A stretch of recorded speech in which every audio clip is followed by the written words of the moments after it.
Welcome everyone to this week's networking session at Expertise. Today we have the pleasure of having Hemant Bohra, a PR expert specialist, who will be giving us some insights and sharing some really interesting thoughts around PR and visibility.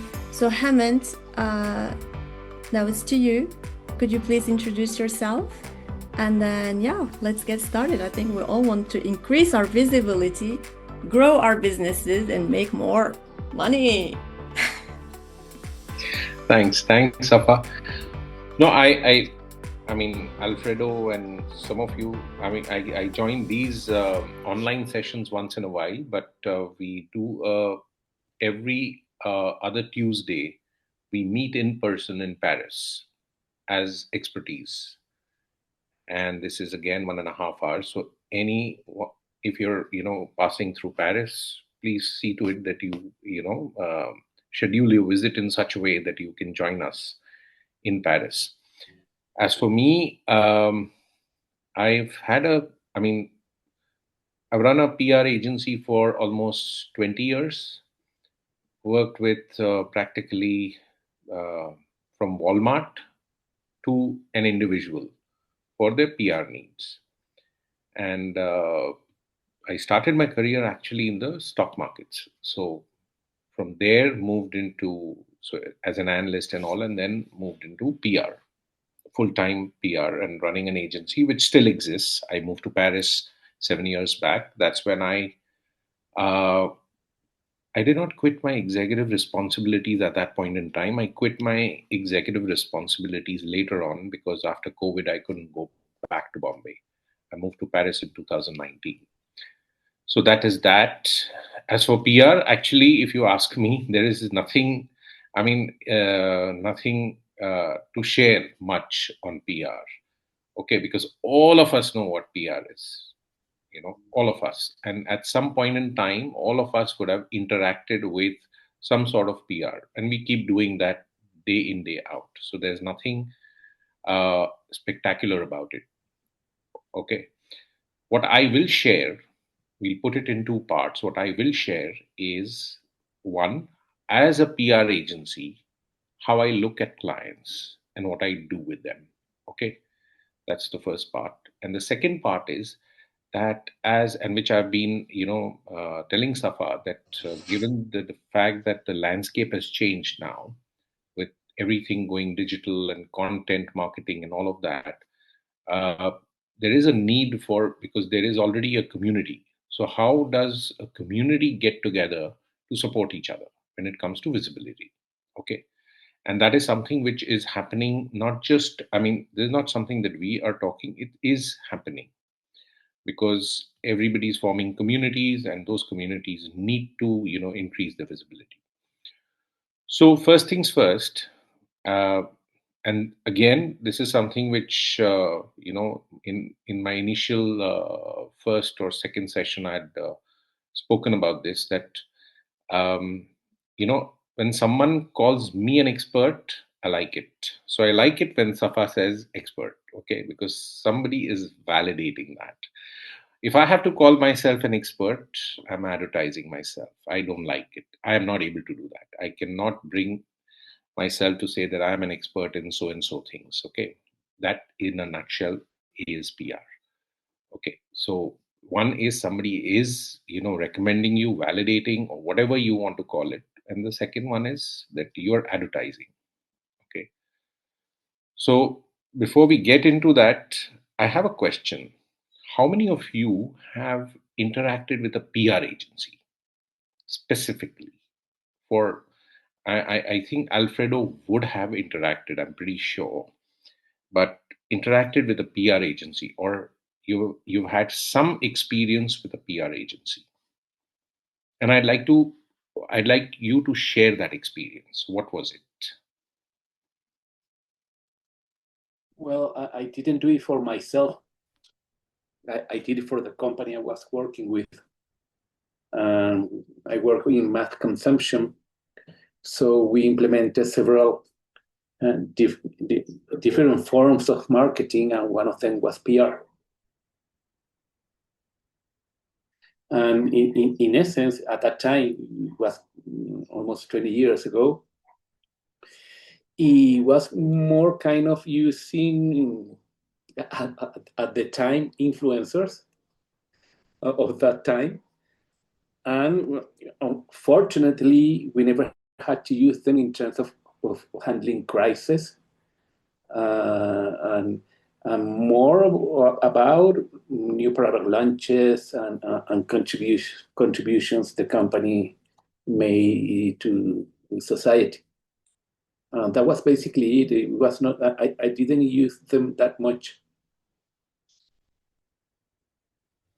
Okay, great. Thanks, Alfredo. Anyone else who's interacted with a PR agency? I have used PR, but not for my own business. When I was the board chair of a nonprofit and we wanted more visibility, and it was one of the best things we ever did. And that nonprofit now is on par with one of the largest nonprofits in the Mid Valley where we live, thanks to our interaction with a pretty amazing local PR agency. What is one thing that stood out? I think I think that we thought we knew what PR was, and the one thing that stood out was we knew nothing about PR. Well, actually, that's exactly my case. I've been working for 20 years in that space, but I know nothing about it. So when someone says, you're a PR expert, because it keeps moving, right? So you never know that what really is this whole animal called PR. Okay. So thanks, Scott. I mean, anyone else who has anything to share? It'll be nice to, get to know, because what Alfredo said also is pertinent. I'll come to that. And what Scott just mentioned, because it was not for profit, that it goes into a different zone. It has a different character when it comes to PR. Otherwise, I'll get started. If there is someone who has interacted with a PR agency or a PR or a publicist or a PR consultant, great. Otherwise, I can just say that I was myself a PR person before, and I had a business around media relations, press, and so on. So I was pushing people, companies to the media, and my job was pretty much to spend my days calling the journalists I know and nurture the relationships with the journalists and really push for the stories that I was paid for, basically. So everything that you see in the media, particularly mainstream media, have been pushed by people who want their stories to be on air or in the press. So people just like myself in the past. yeah, perfect. So I want to start with what Alfredo said, and that is pertinent. I'll tell you why. A lot of PR, a lot of people, when they think about PR, they think about promotion, which is completely wrong. If you ask me, promotion sits somewhere else. It does not sit with PR. As somebody who is my agency has 7 offices across India. We have around 75, 80 clients, people working from, as I said, the largest to the smallest, all the kinds of companies. But the profitability on protecting reputation is far, far, far higher than promoting something. It's as simple as that. So when it comes to promoting something, the quick wins are with advertising or promotion or brand partnerships or whatever form. At the end of the day, somebody you're paying for it. It's as simple as that. When it comes to PR, uh, if I had a choice between two clients, one was about protecting reputation, one was about building reputation, I would definitely gravitate towards protecting reputation because it pays me for two reasons. First, it pays me the big bucks for sure. And second is that the client listens to me because he is in trouble or she's in trouble and they listen that what they need to do and all of that. So that is a given. Now, having said that, does not mean that you cannot promote yourself with PR, but it is a lot of hard work. It's a lot of hard work, and as Safa said, you just keep going to journalists and following up and all of that, which actually the landscape has changed quite a bit. So let's get straight to the point on what is it that what is it that we'd want to do, okay, at as individuals, because as individuals we don't have that kind of money to spend on advertising for sure.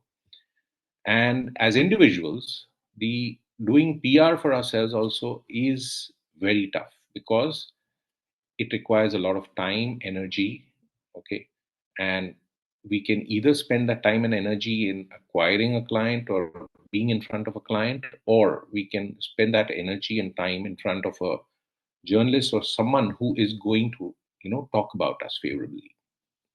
And this is where actually uh, you know it- my two favorite examples, and which I keep sharing with Safa all the time, is that if you ask me, there are two categories of people who stand out when it comes to PR.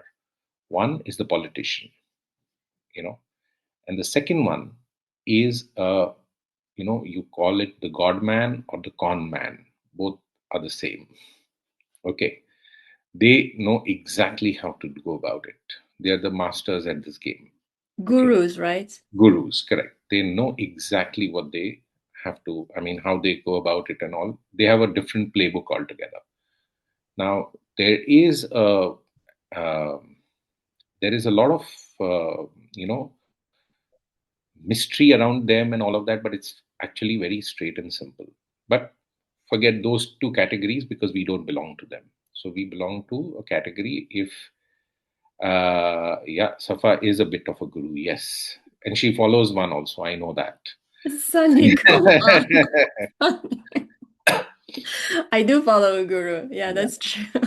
So instead of me walking through, things like, what is it that we should do and all, that is actually meaningless. What we should do ideally today is that we should at least have two or three people who would volunteer to say that, okay, uh, I'd like to do my PR. Okay. So what I'm saying is that if we were to break out into two or three rooms where one person, okay, is volunteering to build his or her PR, is very clear that wants to do PR for sure from tomorrow, okay, and all I want is, what is it that you think you would want to do if you had to do your PR? 3 steps, 4 steps, 5 steps. You can, because see, for example, Alfredo already knows what it is. Okay. So that's one group. Scott has worked. That's another group. I saw Sunny. Sunny also comes from marketing and, content kind of a background. So if we have just two or three groups, all we I want to do, Safa, is just maybe 5 7 minutes max. Just figure out that if, and in that group, just one person, pick that one person, whatever that person does. It has to be actuals. So, for example, if you're a business consultant, like in Alfredo's case, okay. So, what are the 3 4 5 things that you would want to start with?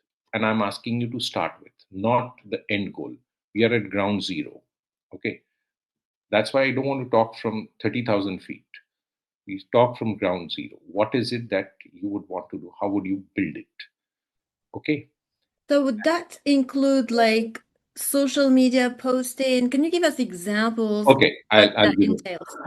Okay. Very good. Thanks, Safa. Yeah. I don't mean social media. Okay. Why? I'll tell you. When social media is a distribution of whatever you want to do. So a little background will help. So, and maybe it would be this way. Say, for example, expertise. If Safa was to come to me and say that, Hemant, I want to do PR for expertise. Okay.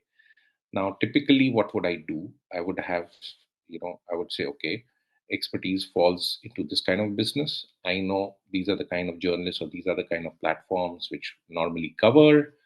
I would, bring up some talking points or the background and all of that, introduce Safa and, get the relationship started with the journalist and all of that. But at the end of the day, the journalist is not interested in writing about expertise. Let's be honest. 90% of the news out there is negative. It's bad news. The good news or whatever you really want to talk about is just 10%. 90% is what comes from someone else. Okay.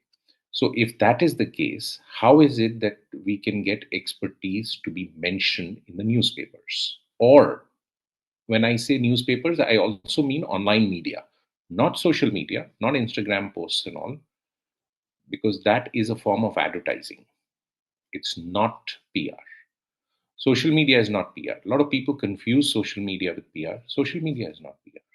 You can, you are doing the partnerships, you are paying for it. You're paying for the message to be delivered. Okay. So that is, I would not consider that as PR. As PR would be earned. It's clear, simple. It's earned media. So basically, nobody's asking you for the money. You are without money. What you're getting is what is counts as PR. Yes, you can extend it further, and you can say that ultimately it's all content because it has to rest on content, your insights, your expertise, everything. So how do I make it work for me better in this day and age of social media? That's a separate thing. Okay.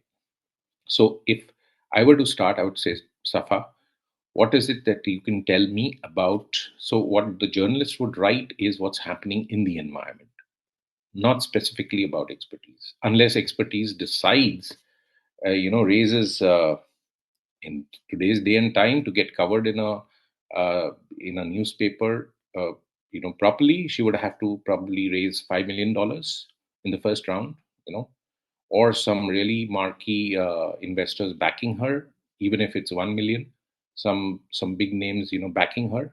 Then she would make it into the papers. Otherwise, no way. The second way she can be in the papers is suddenly there are a lot of people, a lot of big experts joining expertise. Again, calls for some article. Third, if expertise decides to start writing, start producing reports, which means, start doing some sort of a research on what is it that the experts are doing these days and all of that. Property, owned property, which they start sharing with the media. Media picks up, writes about it. So those are the tools that they would have. Now, look at it this way, that for that, Safa would have to know for sure what is it that she wants out there as a message. So it's like if I were to ask Safa right now that, Safa, you're an expert in something, right? Uh, tell me about your expertise without telling me that you're an expert in 2 lines. That's a tough one to say just on the spot. Yeah. Yes, Yeah. you have to think about it. Mm. So, point is that you all of those are messages. That how do you make those subtle messages? How do you carry them across? What are the pillars that will carry that particular message across? Because ultimately, the person has to see you as an expert to write about you. Not everybody is an expert. Not everybody whose comments you read in the newspapers are experts. So maybe I'll just take 5 minutes to explain if how would an agency work. An agency which takes expertise as a client, has a list of all the media online and offline and all of that, starts introducing them. Ultimately, they would take Safa to go and meet the journalist, which means the time investment and is from Safa's side. You have to go and meet the journalist and start talking to the journalist. You talk to them once, nothing happens. It's just like what they call as a relationship building meeting. There's no relationship built in first meeting, second meeting, third meeting. till the time that you share something or do something where the journalist gets his or her byline or his or her life improves in some way. Otherwise, you are inconsequential for him. Nothing. I mean, so why do you go to a PR agency? Well, the PR agency is supposed to use their good offices with those journalists so that they can get your message across. Once or twice, they can get you mentioned. That's about it. Beyond that, it's not going to happen unless you do something which is different, unless you do something which is uh, insightful, or you have some sort of expertise which is, uh, which is what I would call it discernible. Okay, not even that you're expressing it. Someone can feel it. Someone knows that, okay, this person is an expert. There is a question from Sunny. Yeah, I was just going to say, just on that last bit, Hemant, I remember reading somewhere in a book that linked to your point about expertise.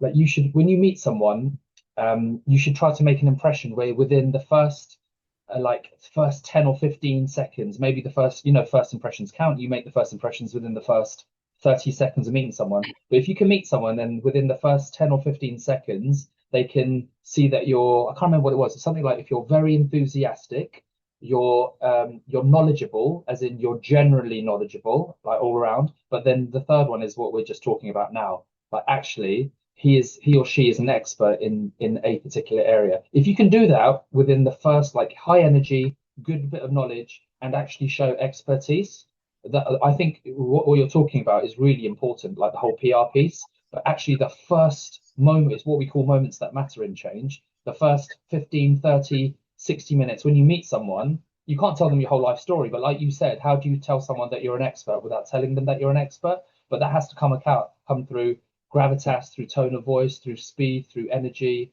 And it depends on the person. I'm not saying everyone has to be bouncing off walls like me, but if you can do that, then I think it's you can have a really big impact on people. But the first 30 seconds, I think, really matter. Yeah, so Nia, I just shared the video that I also shared on our WhatsApp group. You know, the one that you shared with me, and you said, that video of the guy saying exactly what you're saying about the 3 first seconds. We can't hear you. We can't hear you. You're muted. Yeah, that's the video I was talking about. Well done, brilliant. I can't remember who the guy It's in was, the but I chat. remember it really stuck with me that did that video. It's a really good one. Yeah, I think we should all have something a little bit like that. I really believe in that. So yeah. Sorry, Hemant, carry on. Yeah, I agree, and I have mine. So when I go to a client and when they ask me that what is PR, right? Or the first question that oh, we'd like to do PR and all of that. So I tell them that PR is about uh, you know suppressing the news, because news is always bad, whether it's an organization or whatever, because what is it that excites the other person? It's bad news. I mean, we humans are made for that. But so, what is the PR person's role? To suppress the news and make where it doesn't exist. Okay. So, invariably, they'll ask me, what do you mean by that? And I would then go on to expand that this is what it means. So, eventually, and it happens all the time, because the other person will then remember this, because this is not, uh, you know, it's over years that I realized this, because it came with experience, that how do you go to a person and say something that or say something that expresses that you're an expert without telling them that you're an expert at it. So each one of us actually should have that with us, that in your line of work, what is it that you can say without, where you are, uh, you talk about your expertise without telling them that you're an expert, without telling them that you've spent 25 years in a particular field. How do you do that? Okay. If you have that, as Sunny said, the first impression is good. You can then take it forward. The second thing is, how do you make the other person's life easy? Okay. Because the only job of a journalist is to report, to write stories. How are you going to help him write a story so that he gets his byline? If you're able to do that, he's your friend. And eventually he will start reporting about you. So because, the the thing is that it's a little offbeat, but there's a book called The Confidence Game. Okay, Maria Konikova. It's about con men, but the playbook of the con man, okay, is it has steps. It has 6 7 steps to it. Sounds a little off, we are not conning people. But the point is not that. The point is the politician cons, the godman cons. So at the end of the day, the con starts with something, and that is that they start with this whole thing of getting the other person to get comfortable with them. Okay, they are not there to listen to you or anything, but you just want them to be they call it the mere exposure effect. The fact that they see you should be enough, and which is what on social media people try to do, right? You are there every day. What is it that the Facebook and the Instagram and all these algorithms tell you, that or LinkedIn tells you, that you got to be there at least, post at least once in a week? Why? It basically is mere exposure effect. That's it. You're there. Over a period of time, you'll build your credibility. Okay. As far as so now, I mean, what we are saying, if we have to decide, break into rooms and all, what we have to do is, when we talk, if, say, for example, any one person who's says that I want to do my PR. Okay, what I mean by that is that the plan is that what is it that they want to communicate. That is what I'm asking. I'm not talking about the distribution, I'm talking about the content. The distribution comes at this, is the second step. The first step is, first you have to decide what is it that you want to say, right? That will decide a lot of things. So if you could do that, if one person in the group, not everyone, just one person in the group, you decide who, and then the others have to actually ratify that or oppose that or whatever. But as a group, you come with a, you get to a consensus that, okay, these are the three things. If there are only three, only three. Five, only five. Yeah, Sylvia. There is a good question from Sylvia. Sylvia, do you want to ask your question, please? Yes, thanks. Should everyone consider PR? Like, I think some businesses maybe don't need this. So what are your thoughts on something like this? There is nobody who doesn't need PR. See, again, Okay. I do PR with my neighbor. I do PR with where the place I work. I do PR. Anything which is human interaction is nothing but, technically, you know, Mhm. rather fundamentally, is PR. Technically, it may not be. So, for example, like, let's take, for example, a doctor. Typically comes to mind that why would a doctor need to do PR, right? Or why would a lawyer need to do PR? But eventually, everybody does it. Uh, when someone recommends a doctor, you can be sure that his or her PR is very strong. Okay. When someone recommends a lawyer, that, hey, this lawyer is very good, he's doing PR. How?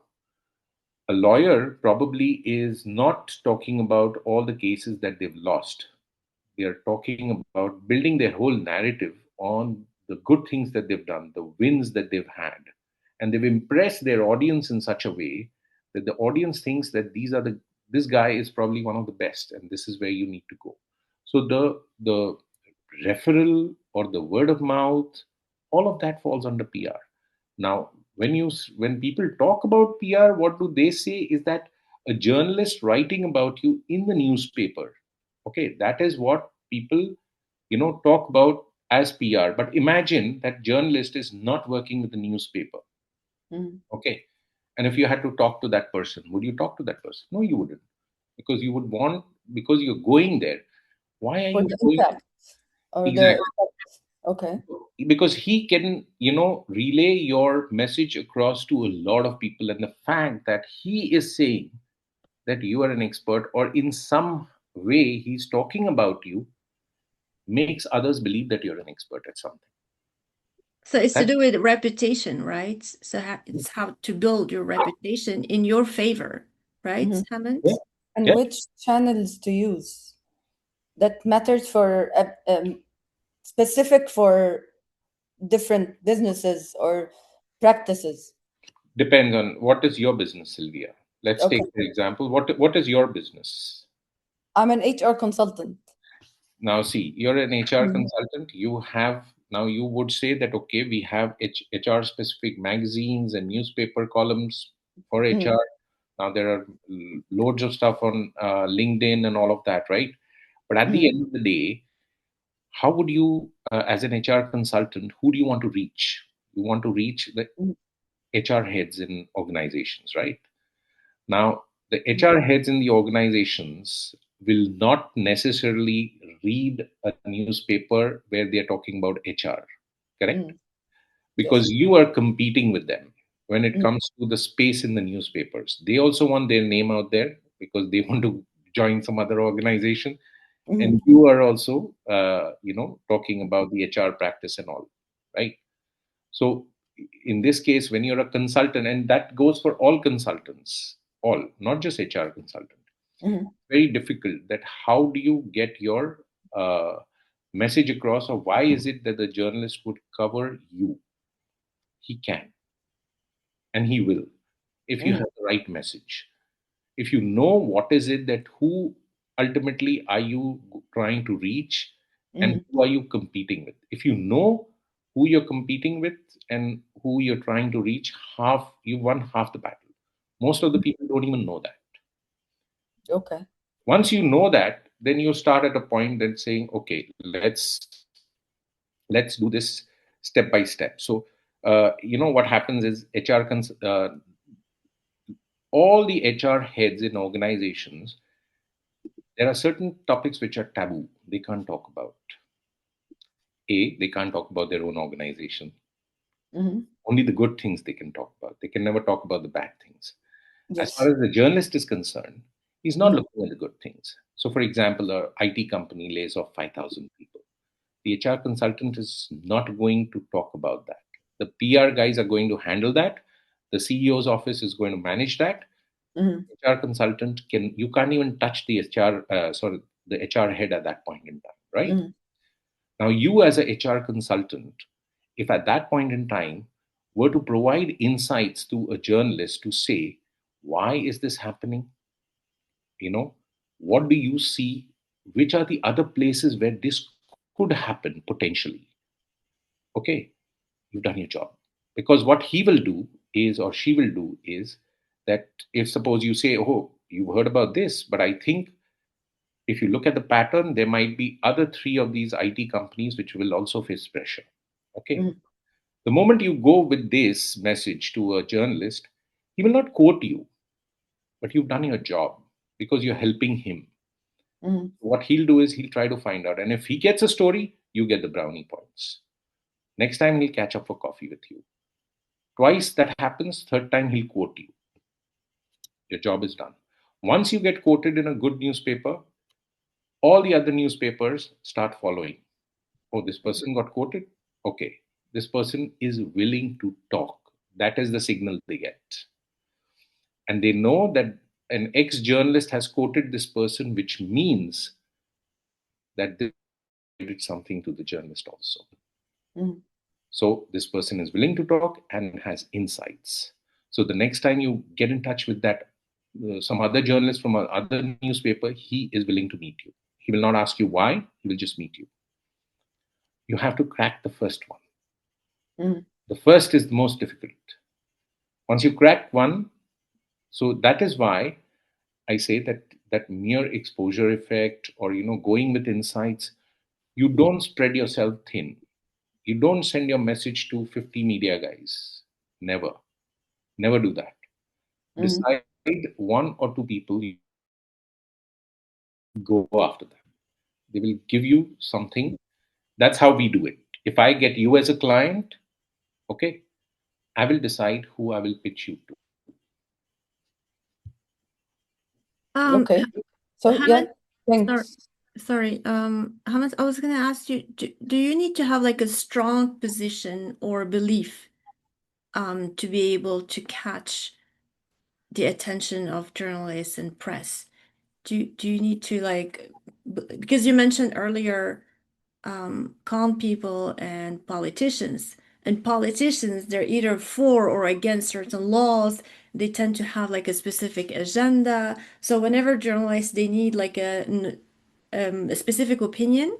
So they would call that list of people one of those people who would say that particular thing. So do you think for us as coaches, consultants, experts, we need to have a strong opinion on something particular, or we can just talk about our expertise in general? Yeah, I wouldn't call it strong opinion. I would call it a strong position. What should the journalist know you for? That has to be there. Because, say, for example, if I tell someone that I am,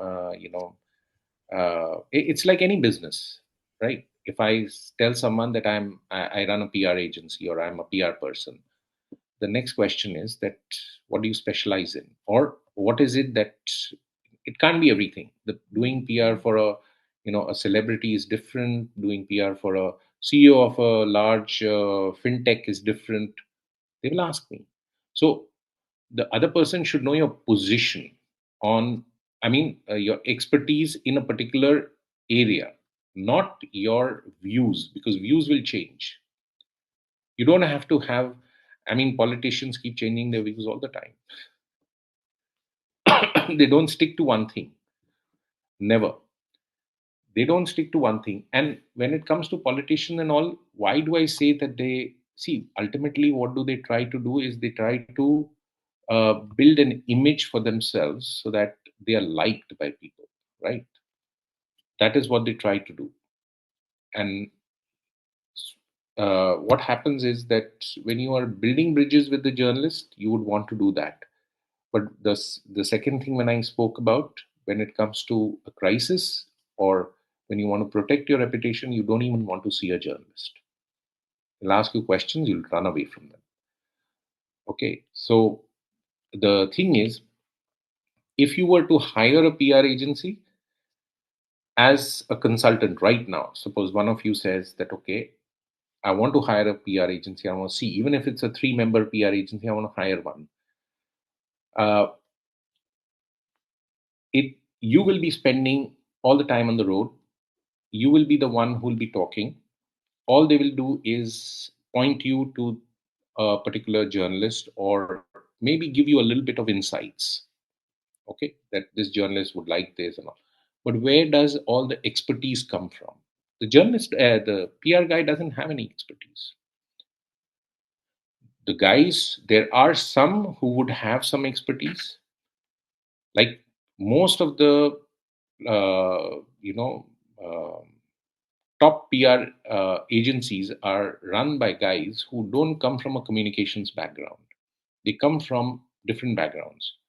Okay, like uh, Mark Sorel, Mr. Sorel comes from Martin Sorel comes from. He's a finance guy at the end of the day. Okay, but chairman of a big group, and now of course he's out of it and all. But the point is that he had certain expertise. He's a deal maker. He's not a PR guy. He's a deal maker, a finance guy. All of us have some expertise, but not a strong opinion, but a strong position. The person should know you for something, but that is very late. First is just building bridges, and that itself is a huge task. So if actually it would be nice because it'll clarify a lot of things. See, at the end of the day, what I want to do is by the end of this session, we should have some idea that as a group, okay, as all those who are participating right now, maybe all of you don't want to do PR for yourself, okay, but those who would want to do PR for themselves, how is it that as a group and with expertise, how is it that we can help each other in turning in growing our visibility, okay, or growing our reach. How do we do that? And there are ways. And I think there is a model out there where you can, kind of, because ultimately, if I keep posting on LinkedIn, I keep talking on Instagram, I'm advertising. But if someone else is writing an article and quotes me in the article, that's a different flavor. How there are ways of doing that. We should explore that, to my mind. I will benefit. See, I am also trying to build a new business. Okay. I'll tell you, I'm trying to build a France India education corridor. Okay. And I'll tell you something. This is not something that I've done, but I am doing right now. And how am I building it? I'm writing a research note right now. I'm covering everything that there is on the France India education corridor. My next step will be I will take out chunks of it. I will take out some pieces of it, and I'm going to share it with some of the journalists to see, are they interested? Okay. But all that requires a lot of work. Now, and I keep writing regularly on LinkedIn. If you see my LinkedIn, you'll see a post every week. And I write a post as I would write a content for a client. Okay. I write that, but what do I want if you ask me? Why am I writing this whole research note, which is turning out to be a 15-page research note with all data and everything? I'm trying to do that. So some journalist somewhere picks it up and, you know, gives me a quote or says that Hemant Bohra came out with this report and wrote this. That's all I want. That one thing. That is the hard work that I have to do. Everybody has to do that. So let's do the breakout room, okay, where one person in the group decides to do the PR, and the group decides that what should be the 3 or 4 key things that the person has to do. All right, welcome back. How did it go? So what's your plan to promote your books, your courses, your expertise, your industry? What are your ideas? Hemant? First one, let's hear from one person. Alfredo's group. Let's hear it from Alfredo's group. It was very confusing. I was fostering the idea that, for example, in my case, my message, what message do I want to convey? It's not a personal message, but more like that directive leadership generates too many hidden costs to society in that sense. And is so well spread, still around 70 to 80% of companies, that we are entangled in a kind of vicious circle, because society is always looking for those ones who just get the things done. And getting things done means that a toxic leader most of the times ends being promoted because he or she is just getting the results. So we need to change that because the costs are too high. The cost to society and even to individuals in that sense. And we got entangled in that message and we started drifting to talking about that.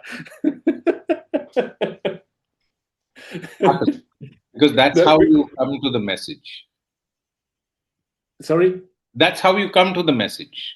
I mean, when Yes. you go through all of that, that's how you come to the message. You have to go through those iterations. It's very normal.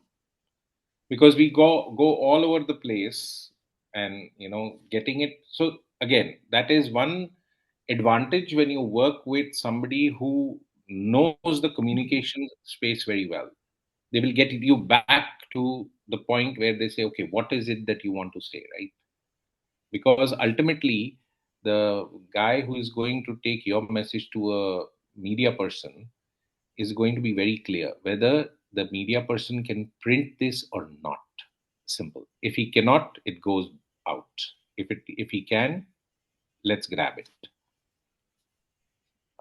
Someone else, another group.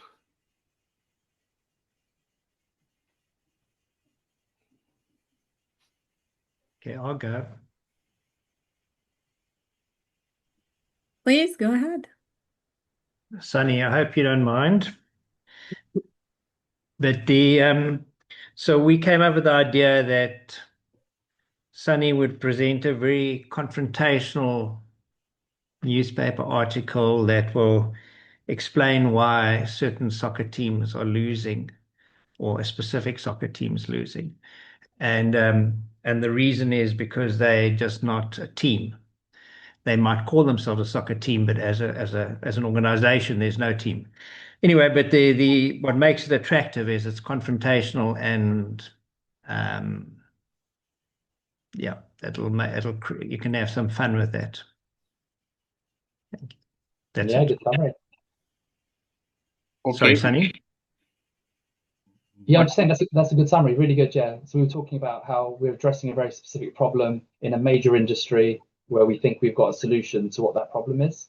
By using newspapers, I think Sylvia was suggesting don't go to just local newspapers where I live in Crawley, even though there's a local football team there. Try to get into one of the big ones nationally. And yeah, I might actually literally try to do that, sort of write into some of the big national newspapers with an article that I could get prepared. Sorry, Hemant. But why would they listen to you? Yes, that's a good question. As I mentioned on the call, I'm not a professional footballer, but I've already done a lot of work with other football clubs, and I talk to quite a few footballers as well, who are professionals. So this is an industry that I know. But you're right. No, I've got no credibility yet. I need to make that break. So Okay. but they're going to listen to him because of the sheer excitement or confrontational nature of the material, which is grounded in very good principles. So the background to his argument is solid, and his experience in making teams work together is solid. So he has a very solid argument. And I think the readers are going to look at this article and think, well, he has a point. Well, he does have a point because he's skilled. He is an expert in this field. So the sheer expertise and strength of the argument added to a confrontational, I think there's a better word than confrontational, but will altogether create a cauldron of excitement. I agree. For the ultimate reader of that article, yes. But first, he has to go through the conduit, right? The journalist. And the journalist believes that he himself is an expert on that topic, because the journalist who is going to be responsible for that article is somebody who covers the sports beat.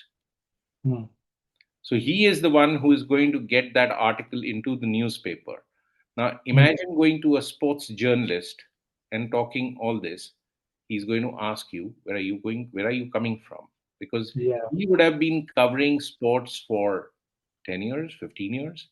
He would have, access to all the football club managers and all of that. So he's going to take you up on that. That, okay, if you have, let's discuss. Point is, you can't write an article, send it to them. First, you'll have to meet the person and have a conversation as to why.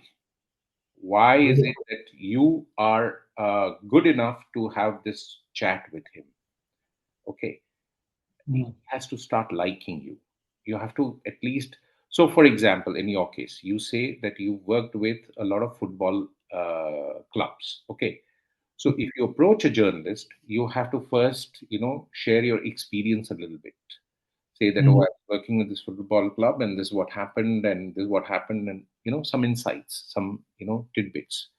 And that is where you start, framing your argument that, I think this, you're basically trying to feel him and he's trying to feel you. It's like you're getting into a boxing match and you're just trying to figure out. That's what happens. He's going to try and figure out where, because you're trying to influence him. He knows that. So he's going to see, okay. And then, so when you have that conversations, if he finds that, and if it is confrontational, perfect. He likes it. He will like confrontational stuff. And in fact, he would want some of those confrontational stuff to come through your mouth so that he doesn't have to do anything. He'll just say attribute it to Sunny. Okay. But first, you'll have to go through him. So he's the gatekeeper. I didn't think of that. That's a really good idea. Really He, good idea. I'll do that. yeah. So okay. Anyone? One more group? There were three groups. Well, there's the two hands up, Scott and then Sylvia. Yeah. Sylvia had the hand up in the yellow hand, then she put her real hand up as well to double it up. I love that. We were both in Sonny's group, and I think the word we used was provocative. We wanted something out there that was provocative. And as a fellow NLP coach, I think that that's the angle that makes the difference here, is that if you can show proof of concept, as Hemant just mentioned, that I've worked with these people and we've seen these results. And if I had 4 hours with the team, I can promise improvement in these areas and then have the proof of concept to back it. That, I think, keeps the journalist's ear engaged. Really good point. Yeah. Thank you, guys. Can I? Yes, Sylvia, please. Yeah, I had two hands up because I wanted to, when Hemant spoke, it was so clear for me, based on what we were talking in the small group, Sunny, you want to work with football clubs. But why do you need a middleman? Why do you need the journalist? You just pitch to the football club and say, this is my expertise. This is what I did for other teams. That is what I do, or what I can do for you team. So I think now having heard Hemant talk about, getting the journalist on your side, and you don't need a journalist. Yeah, you don't need. If you don't, Sylvia, if you don't want to go through a PR route, absolutely, you don't need. Yeah, not in general, Hemant, but for this particular challenge. I mean, the challenge is Sunny wants to work with a football club, with a Premier League football club. But why would you need for this particular goal? He doesn't need, I mean, cut out the middleman and go directly to the football club. Yeah, that's perfectly fine. I mean, he can do that. He can go directly. See, Sylvia, the thing is that there are two things here. If your industry is very small, okay, you don't need to be doing your publicity. You don't need to do PR. You don't need to do advertising. You can just go and straight pitch. And if they like your pitch, great.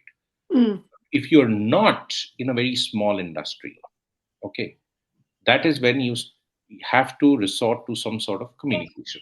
So the thing is that Sunny can definitely go straight to them. If he has his message, perfect. If they like it, they take him on board. If they don't, it's like me when I do my pitching. Okay, I don't get covered with the. I mean, a newspaper will not cover me as a PR agency. So what do? I go straight to them. The thing is, as an exercise, if you have your message very clear as to what is it that you want to tell them, because I'll tell you, in my entire career, one thing which has clearly stood out is that we tend to communicate from our perspective, whereas communication is all about from the recipient's perspective. Okay, no matter how good you met CEOs or you meet anyone, they want to, there's this quote which about, I don't know, Mark Twain, it's attributed to Mark Twain, says that, when a hen lays an egg, it cackles as if it has laid an asteroid. She's excited about it. The hen is excited about what she's done. Everybody is excited about what they do, but in the scheme of things, is it important enough? Okay, so when it comes to communication, we tend to speak what we think is important. Is it important enough for the recipient? And in the case of PR, you have to go through a gatekeeper, which is the journalist. So you have to be careful. And a journalist also is answerable to the readers, because the reader is going to decide. So there's so many moving parts out there that you have to know your message very clearly, that what is your objective, what do you want out of that message. You see, so he can go directly. If it's a small industry, you don't need PR. Absolutely. But if you want to do, then you have to be very clear. Why would they listen to you? Why should they? Was it easy for anyone to answer this question? Like why the press should listen to you? What's your message and why you? It's always going to be a hard one, isn't it? Because unless you've got something really innovative or something provocative or something different, like, well, why would they? If you're going to just regurgitate old stuff, it needs to be regurgitated in a very unique way, or it needs to be something unique. Okay, interesting, Sunny. Now you've said something very interesting. You look And at Hemant, just to say, there's 3 hands. Oh yeah, there's hands up. So, Yeah. Oh, okay. Let me just cover Sunny's point, otherwise I'll forget it. Okay. But the best part is that you look at everything that gets covered in the media. Okay. Nothing is new. Since Archimedes, nothing is new. Everything is the same thing which happens in patterns. Okay. So, like the fashion weeks in Paris, if you see what was displayed this year, probably you'll find it 20 years back, it was the same thing it's the same thing which has come back into fashion, right? So it keeps on coming back, the same things. What I'm trying to say, Sunny, is that in your case, like like, or forget your case because I don't know that, but in my case, let's put it this way. I am not an education expert. I'm a communication expert, though. Okay. Or if I would like to say it, I've spent enough time in communication to know what is important for me to communicate. Simple. Now, have what I'm doing right now is that I'm looking at uh, everything that is covered in education and international mobility and all of that over the past 20-25 years. I'm compiling that. I'm trying to see patterns in that. And once I have the patterns, and which I already have the patterns here, uh, I am going to present those patterns again. It's a pattern. What are insights? They're nothing but patterns. Why are you able to spot a pattern? So, for example, Ani works, uh, she relieves pain, right? When she works with people, and after working for a long time with a lot of people, she knows that there is a pattern to something.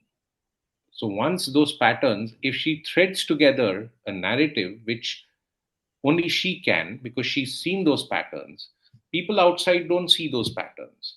So as an expert, what is it that you bring to the table? Your ability to see through those patterns, or to see through all that is happening, cut through the noise and say that, okay, this is really the pattern. And once you take that pattern and map it to what is happening in the current environment, you get your story. That's how you create your message. all right. You guys with the hand up just a second because there was a comment from Matt in the chat. Matt, did you want to just say it here?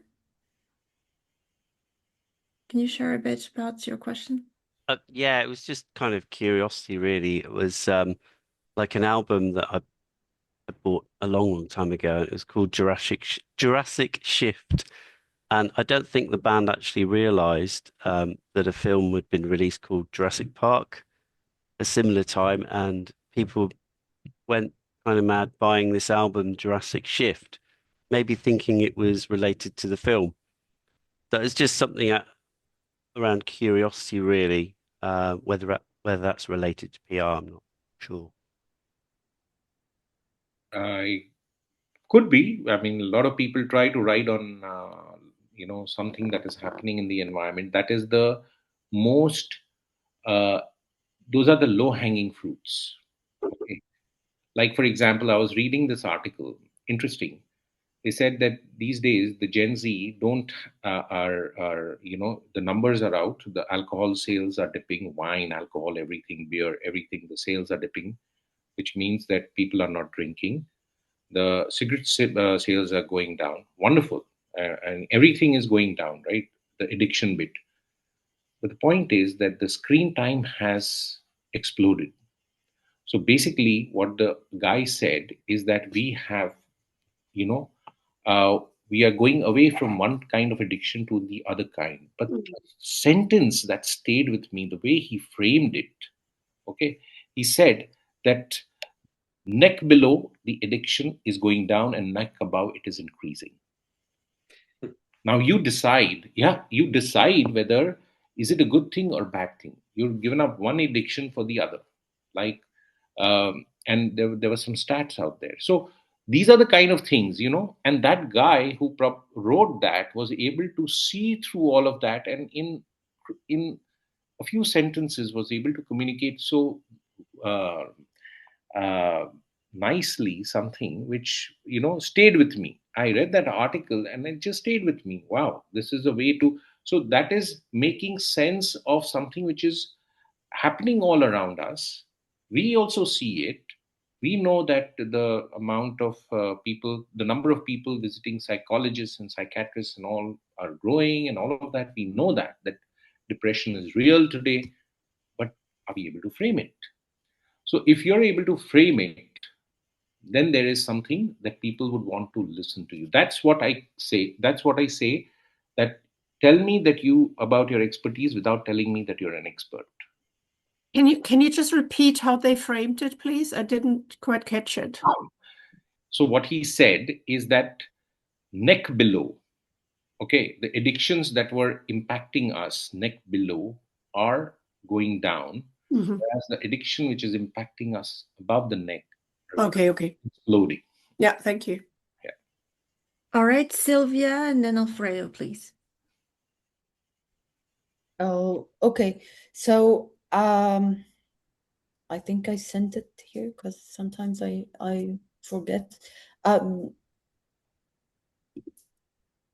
Okay, so yeah, you were talking about the last point when you said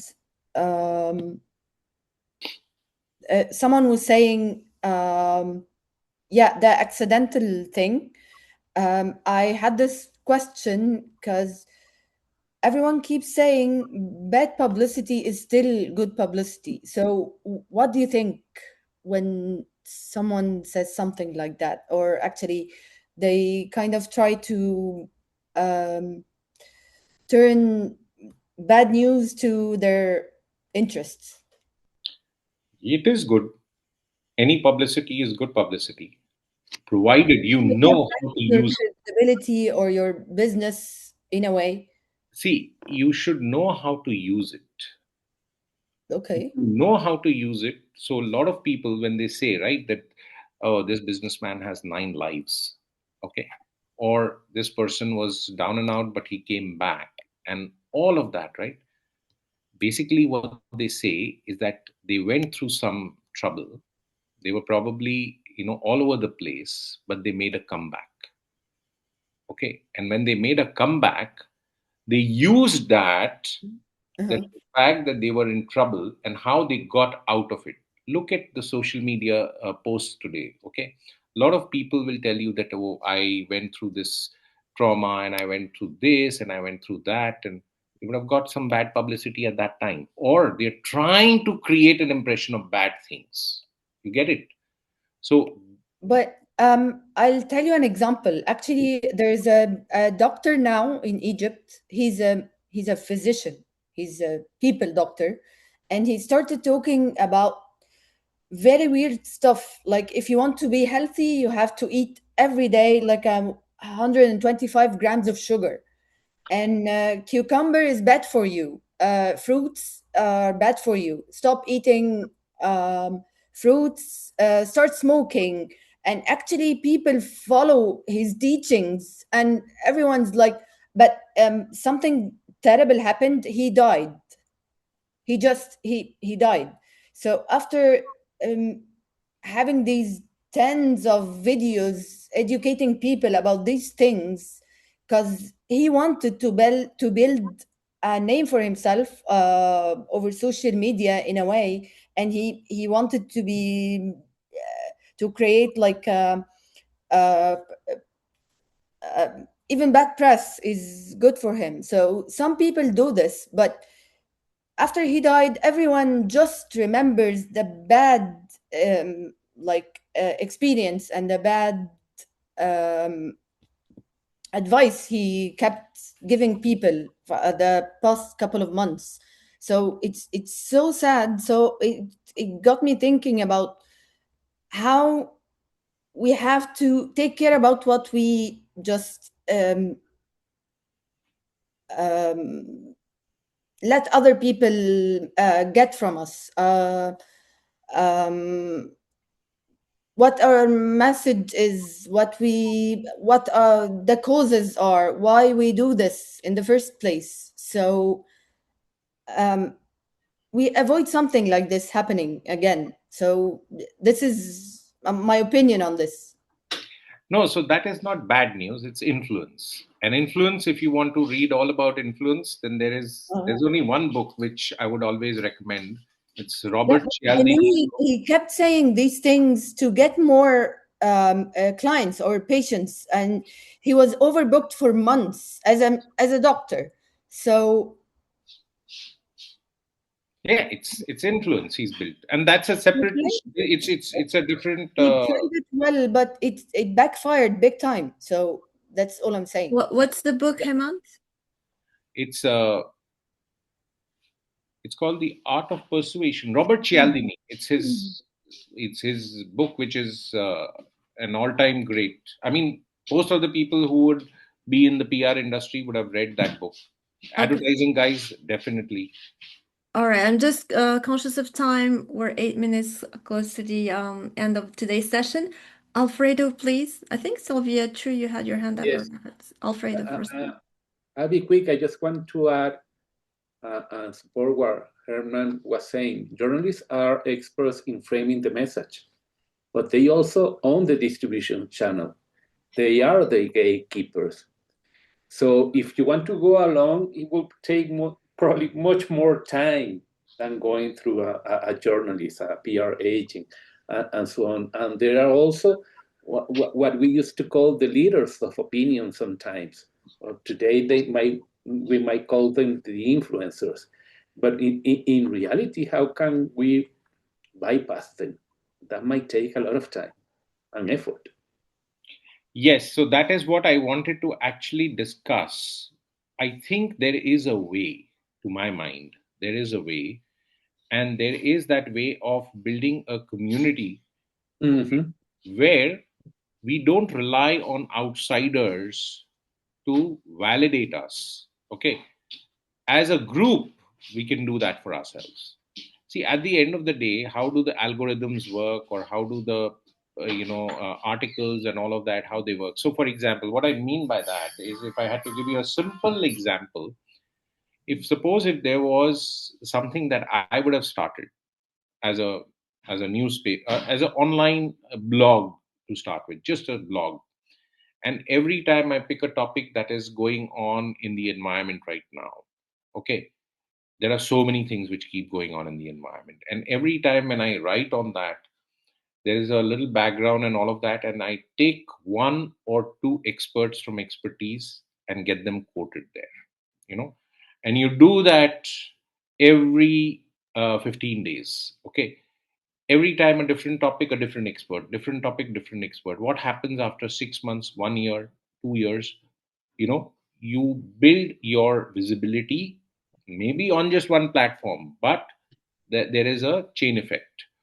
Because eventually, see, the what happens when a guy gets an award? Why do people buy awards? All the awards are bought, we all know that. Okay, why do you buy an award? You buy an award because someone else is validating you, right? It's someone else who's saying that this person is worthy of an award. Now, when I say buy an award, it's not necessarily cash. It's not necessarily you pay money, but there has been some sort of a bargain, or some sort of an understanding that you get an award. And uh, The reason is very simple. Somebody is validating you, right? When you get quoted in a newspaper in an article which is on an industry, like a leadership article, and if you get quoted, what is it doing? It is signaling to the world that you are somebody who knows this particular industry very well. So they should listen to you. That is the whole purpose of getting your view in it. To my mind, an article written on Alfredo and coming in a newspaper as a profile is nothing. But an article written on that how the leadership today at most of the organizations is not good, and Alfredo gets quoted in that, even a one line quote, it is worth 10 profiles of Alfredo, because the impact that that would have on the audience is far, far big than reading your profile, because nobody would read your profile. I think Joanna mentioned it last week briefly at the end of the session, Joanna, about coming together as a group, as expertise to support one another in terms of visibility. You started out by saying no. I was like, oh my God. I did. You said that. I wasn't sure where you were going. Right. So I think that's the point of like not being able for most of us to say we are experts, but when there is like a group complementing one another and supporting one another, then there's this ability of being able to highlight one another's efforts and articles and help one another build a reputation when it comes to as an experts community. If I can make a comment, I came really late today. I apologize. So I missed the presentation. But in the comments, someone said that the journalists were the gatekeeper. And I'm feeling we're trying to find a solution not to use them. So I'm going to take it to my own experience. I'm a headhunter. Can you find a job on your own? Absolutely. There are plenty out there. Now, the job I represent are usually exclusive on the market, and most candidates won't access those jobs unless they go through the gatekeeper, me. So I see PR the same way. You can do your own, but you're gonna get some sort of experience on your own, and you're gonna get a different experience through the journalist.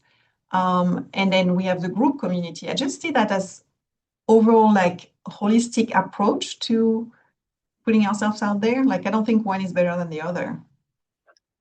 You're right, Joanna. It's all of them have their pluses and minuses, advantages, disadvantages, pros, cons. Yes, all of them. So see that I told Safa that, see, if you, any one of you, if you've decided, okay, to that you need to do some PR for yourself, all right, and if you want to, brainstorm, I'm happy to brainstorm with you. Simple. For your business, for your work, if you want to brainstorm that, okay, this is what you've thought of and all. I don't know whether I would have all the answers for you, but I know for sure that I could tell you what may not work. Okay. I may not, because most of the times, honestly, you never know what will work, but experience tells you what will not work. Okay. And that I can tell you, and I can probably guide you through the steps that as a PR agency would take with you. So suppose if you were to hire a PR agency, what would they do with, I mean, work with you on? I could share that with you.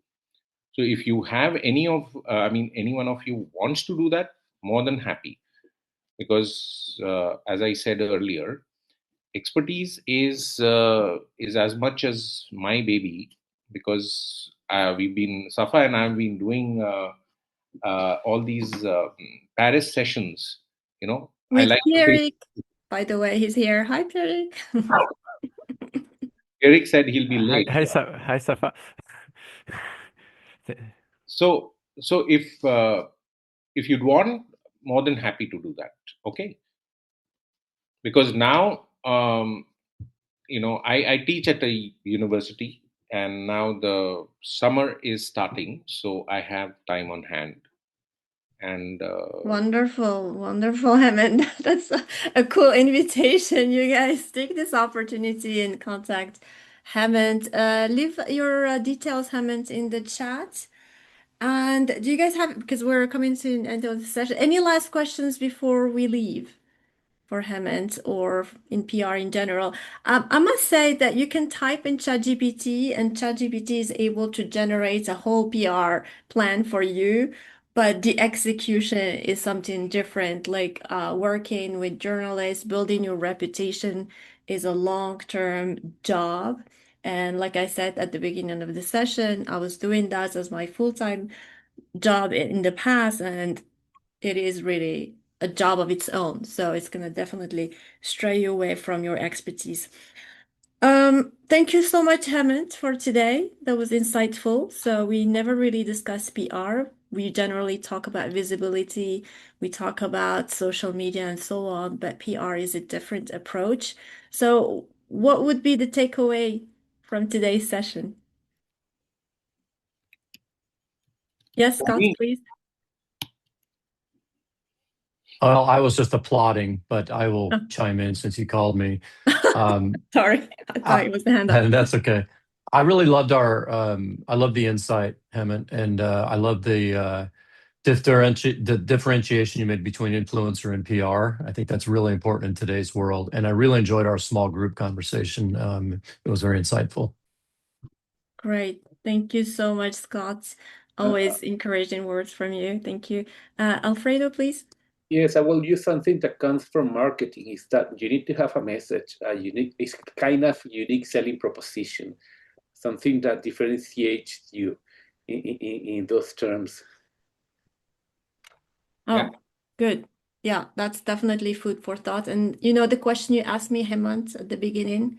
So how would you say you're an expert without actually saying it in words? That's a really powerful one. So I think we had food for thought. Mark, last one maybe? Can't hear you. You're muted. We can't hear Muted. you. Sound. Yeah. Is that better? I'm Yeah, sorry. much better. I think an important element is you can't do something once and judge the results. You have to do it again and again. You can't get better by learning. You only get better by doing again and again and again. Completely agree. Completely. Great, great. Hemant, any closing remarks before I let everyone in?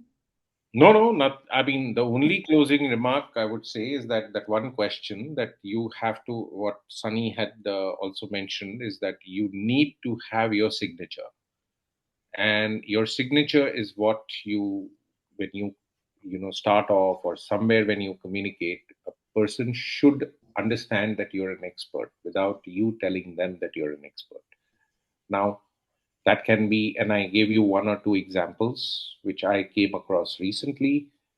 I use my own example because I always, and that's, if you, I don't know if you guys realized, but I also told you that, you know, building reputation is far more difficult than protecting reputation, or far more, and protecting reputation is far more profitable for me than, building reputation for someone. Mm. And I say that, what I'm trying to do is I'm trying to impress upon you that I've spent enough time to know the difference between the two, right? And that is what is called pattern recognition. So you decide for yourself what is it that you want to communicate, and get your signature ready. Wonderful. Thank you so much, Hemant. Thank you, everyone, for attending today's session. Make sure to save the chat and connect with one another one-on-one outside of today. Pierrick, Rebecca, and Edith, you guys are here for the first time, so welcome. We do this every week. Come back next Wednesday, 5 p.m. Paris time. Same link. You don't have to re-register. And yeah, take care, everyone. I'll see you next week. Thank you. Thank you. See you next Bye. week. Thanks very much. Bye-bye. Bye. Bye.